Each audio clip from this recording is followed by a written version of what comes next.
News ಅವರಿಗೆ ಮತ್ತೊಮ್ಮೆ ಸ್ವಾಗತ. ಮಹಾರಾಷ್ಟ್ರದ ಪುಣೆಯಲ್ಲಿ ಭಾರೀ ಪ್ರವಾಹ ಬಂದಿದೆ. ಇದ್ದಕ್ಕಿದ್ದಂತೆ ಬಂದ ಪ್ರವಾಹದಿಂದ ವಾಹನ ಸವಾರರು ಸಿಕ್ಕಿ ಪರದಾಡುವಂತಾಯಿತು. ಕಾರುಗಳು, ದ್ವಿಚಕ್ರ ವಾಹನ ಸವಾರರು ನೀರಿನಲ್ಲಿ ಸಿಕ್ಕಿ ಸಂಕಷ್ಟಕ್ಕೆ ಸಿಲುಕಿದ್ರು. ಪುಣೆಯಲ್ಲಿ ವರುಣನ ಅಟ್ಟಹಾಸಕ್ಕೆ 14 ತಿಂಗಳ ಮಗುವೊಂದು ಕೊಚ್ಚಿಕೊಂಡು ಹೋಗಿದೆ. ರಾಷ್ಟ್ರೀಯ ಹೆದ್ದಾರಿ 4ರಲ್ಲಿ ಕುಟುಂಬ ಸಮೇತ ಕಾರಿನಲ್ಲಿ ಸಂಚರಿಸ್ತಾ ಇದ್ರು.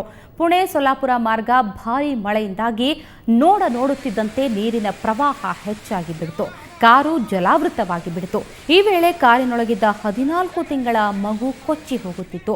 ಮಗುವನ್ನ ರಕ್ಷಿಸುವ ತಾಯಿಯ ಪ್ರಯತ್ನ ವಿಫಲವಾಯಿತು. ಈ ದೃಶ್ಯ ಎಲ್ಲರ ಮನಕಲುಕುವಂತಿತ್ತು.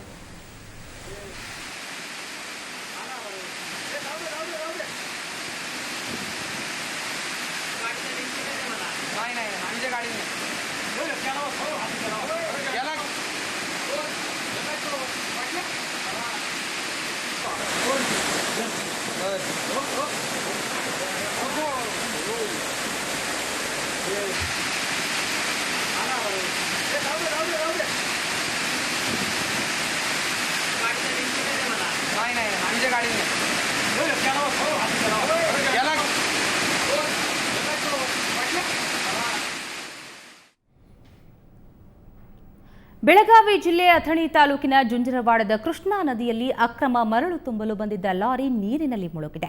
ಇವತ್ತು ಕೂಡ ಮರಳು ತುಂಬಲು ನದಿಯಲ್ಲಿ ಲಾರಿ ನಿಲ್ಲಿಸಲಾಗಿತ್ತು. ಮಹಾರಾಷ್ಟ್ರದಲ್ಲಿ ಭಾರೀ ಮಳೆ ಆಗಿದ್ದರಿಂದ ನದಿಗೆ ಏಕಾಏಕಿ ನೀರು ಹರಿದು ಬಂದಿದೆ. ನದಿಯ ನೀರಿನ ಮಟ್ಟ ಸಡನ್ ಆಗಿ ಏರಿದೆ. ಪರಿಣಾಮ ಮರಳು ತುಂಬಲು ಬಂದಿದ್ದ ಲಾರಿ ನೀರಿನಲ್ಲಿ ಮುಳುಗಡೆಯಾಗಿದೆ.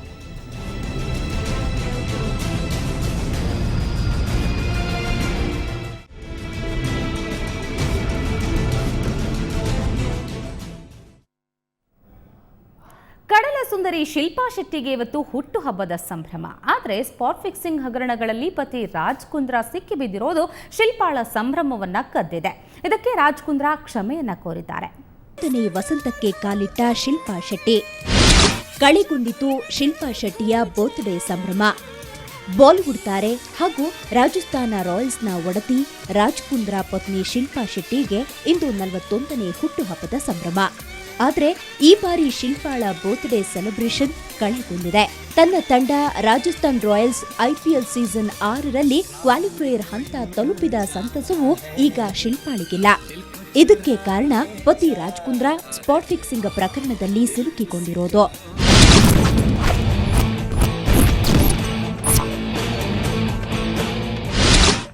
ಪತ್ನಿ ಶಿಲ್ಪಾಗೆ ಸಾರಿ ಕೇಳಿದ ರಾಜ್ ಕುಂದ್ರಾ ತನ್ನ ನೆಚ್ಚಿನ ಮಡದಿಯ ಹುಟ್ಟುಹಬ್ಬವನ್ನ ಭರ್ಜರಿಯಾಗಿ ಮಾಡಬೇಕೆಂದಿದ್ದ ರಾಜ್ ಕುಂದ್ರಾನ ಕನಸು ಕೂಡ ಈಗ ಕಮರಿ ಹೋಗಿದೆ.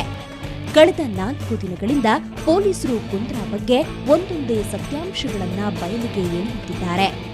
ಅಲ್ಲದೆ ರಾಜಸ್ಥಾನ ತಂಡ ನಿಷೇಧದ ಭೀತಿಯಲ್ಲಿದೆ. ಹೀಗಾಗಿ ನೊಂದ ಮನಸ್ಸಿಗೆ ಸಮಾಧಾನ ಹೇಳಲು ರಾಜ್ ಕುಂದ್ರಾ ಮುಂದಾಗಿದ್ದಾರೆ. ಟ್ವಿಟರ್ನಲ್ಲಿ ಪತ್ನಿ ಶಿಲ್ಪಾಗೆ ಹುಟ್ಟುಹಬ್ಬದ ಶುಭಾಶಯ ಕೋರಿದ್ದಾರೆ. ಅಲ್ಲದೆ ಸಾಂತ್ವನದ ಮಾತನಾಡಿದ್ದಾರೆ. ನನ್ನ ಪತ್ನಿ ಶಿಲ್ಪಾ ಶೆಟ್ಟಿಗೆ ಹುಟ್ಟುಹಬ್ಬದ ಶುಭಾಶಯ. ಆದರೆ ಸಭ್ಯವಲ್ಲದ ಕೆಲ ಸತ್ಯಾಂಶಗಳು ಹೊರಬೀಳುತ್ತಿದ್ದು ಈ ಬಗ್ಗೆ ಕ್ಷಮೆ ಕೇಳುತ್ತೇನೆ. ನನ್ನ ಪತ್ನಿಗೆ ಬಿಗ್ ಬಿ ಶುಭಾಶಯ ತಿಳಿಸಿರೋದು ಸಂತಸ ತಂದಿದ್ದು ಬಿಗ್ ಬಿ ಅವರನ್ನ ಅಭಿನಂದಿಸುತ್ತೇನೆ. ಬಿಗ್ ಬಿ ಹೊರತಾದ ಬೇರೆ ಯಾರ ಸಂದೇಶದಿಂದಲೂ ನನ್ನ ಪತ್ನಿಯನ್ನ ಸಂತುಷ್ಟಗೊಳಿಸೋಕೆ ಸಾಧ್ಯವಿಲ್ಲ. ತನಿಖೆ ಬಳಿಕ ಸತ್ಯಾಂಶ ಹೊರಬೀಳಲಿದ್ದು ಎಲ್ಲ ಸುಖಾಂತ್ಯವಾಗಲಿದೆ.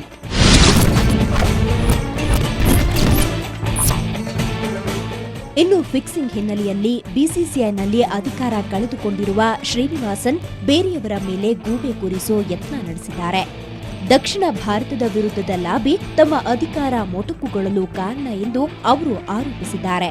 ಒಟ್ಟಿನಲ್ಲಿ ಸ್ಪಾಟ್ ಫಿಕ್ಸಿಂಗ್ ಹಗರಣ ಹಲವರ ಜೀವನದಲ್ಲಿ ಬಿರುಗಾಳಿ ಎಬ್ಬಿಸಿದಂತೂ ಸುಳ್ಳಲ್ಲ. Sports bureau, Suvarna News. Cool captain Dhoni income ಎಷ್ಟು ಅನ್ನೋದನ್ನ ಫೋರ್ಬ್ಸ್ ಮ್ಯಾಗಜಿನ್ ಬಹಿರಂಗಗೊಳಿಸಿದೆ. ಅಲ್ಲದೆ ಯಾವ್ಯಾವ ಮೂಲದಿಂದ ಎಷ್ಟೆಷ್ಟು ಆದಾಯ ಬರಲಿದೆ ಅನ್ನೋದು ಕೂಡ ಬಹಿರಂಗವಾಗಿದೆ. ಬನ್ನಿ ಅವರ ಆದಾಯದ ಮೂಲಗಳು ಯಾವ್ಯಾವು ಅಂತ ನೋಡೋಣ.